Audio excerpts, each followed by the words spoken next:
Hello, welcome to our YouTube channel, Motorcycle Basic Mechanic. Please subscribe and click the bell for the updates of our video. Thank you so much and God bless.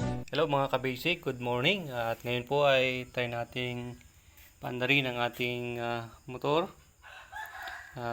this morning. Kasi nga sabi nila, pag malamig daw ang iyong makina, pag sa morning ay mahirap andarin ang motor, lalo yung mga ganitong motor, Honda TMX 155.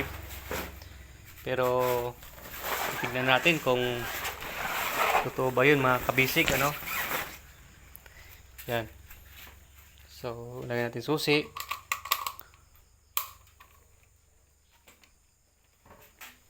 Okay.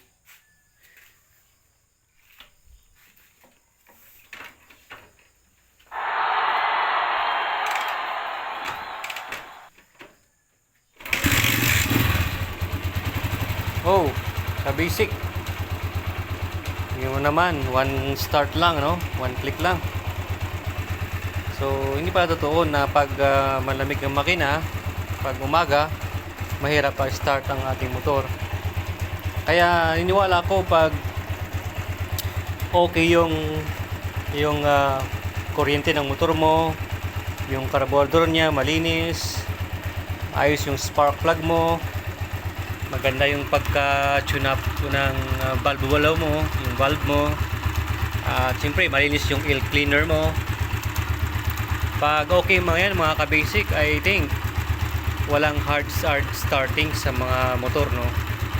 Kasi dinesign naman ang motor na hindi naman dapat ganun. Hindi ibig sabihin na cold ang motor, hard starting. Hindi ibig sabihin meron lang hindi maayos na system ng motor, no? Pwede sa kuryente niya na galing sa stator, papuntang CDI, papunta ng ating ignition coil. Baka hindi malakas yung kuryente ng spark plug mo.